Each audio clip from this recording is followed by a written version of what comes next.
What is going on guys, MJ2005 Gundam here, and today I'm going to be reviewing the entry grade Lah Gundam from Gundam Build Metaverse, with Rio aiming to get the most out of the entry grade Gundam using the smallest possible amounts of customizations. It is named after the sun in Hawaiian and carries the Japanese influence and Hinomaru into a beginner's battle.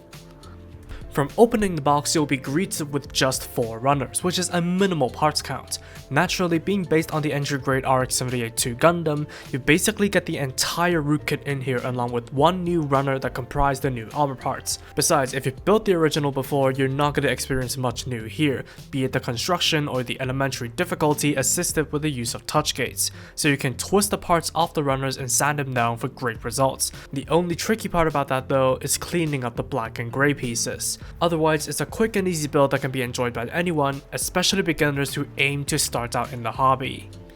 Once assembled, the entry grade Lah Gundam serves well as a representation of its animation counterpart. Sure, some might deem it too basic to be worth any attention, but I personally think it's a realistic interpretation of a custom build made by a complete novice, so I'll have to cut it some slack despite not liking the stock chest clashing with the rest of the body elements. While all the foundation of this kit reuses the entry grade Gramps Gundam, the changes made to it being the head, shoulders, front skirts, knee armor, backpack, and the burnt red color scheme all look good and differentiates the Lah Gundam from the original sufficiently, with the only critique of the model kit being the dodgy looking thrusters on the new backpack.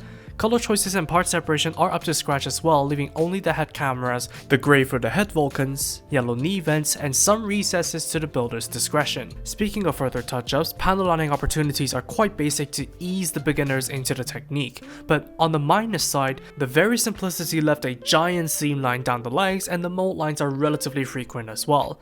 But despite all of that, the entry grade Lah Gundam looks satisfactory as it is. Whether or not you choose to touch it up and fill in the missing details is up to you.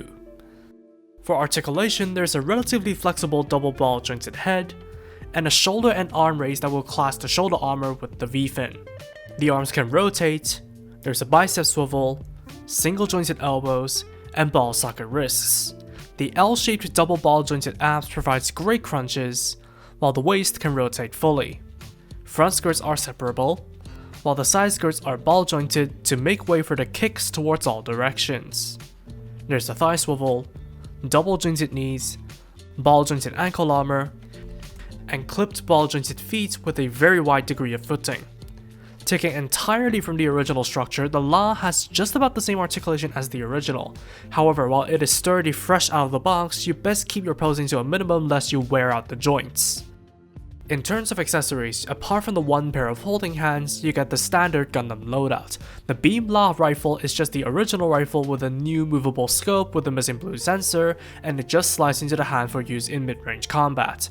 On the other hand, the Lah shield features an all-new shape and just plugs onto the forearm hardpoints for defense and striking, or onto the backpack for storage. The most notable weapon is the Beam Lah Naginata with a custom beam effect, which is an interesting and unique choice for a primary melee weapon. Sliding into the hands for use, the handle parts link up in the middle to achieve a far reach and allows for two-handed combat. The Naginata can also be separated for either dual wielding or storage when plugged into the backpack holsters, although it's absolutely worth noting that the link can get loose pretty quickly from repeated play.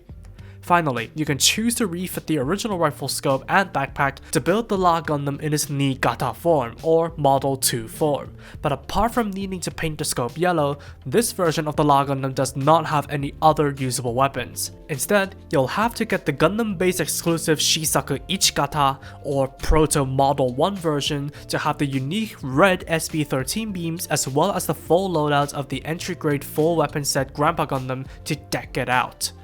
For leftovers, you get all the parts to revert the Lah Gundam back to the original Gundam, so you can mix and match aesthetics if you wish, or use the parts as backups. But what you get from regressing the Lah is something that looks very close to the real type Gunpla Gundam, so that's kind of interesting.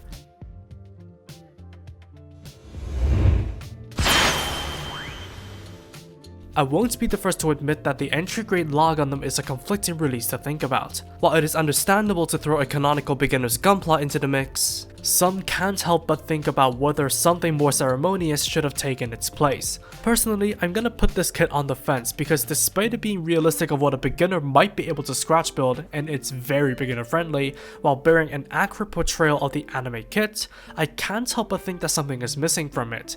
It lacks the customization possibilities of the Build Strike Exceed Galaxy, while the possibility of making the Model 2 version is completely pointless as you don't get the rest of the loadouts as a way to coax you to buy the Gundam based version. Speaking of which, while its gimmicks and weapons are quite basic, they are as usable as the kit is presentable straight out of the box. It does just about enough to satisfy those who are interested in the Lah Gundam design, or serve as a reskinned entry grade grant for the beginner who wants something with a bit more visual flair. But despite its merits and whatever you may like from it, it isn't a release that is worth feeling FOMO over. And that's all for me. Thank you for watching, drop a like and comment if you did enjoy the video, subscribe for more content like this, and feel free to follow me on social media with the links down below. That said, take it easy, stay safe, and I'll see you all in the next video. Peace out guys, bye bye.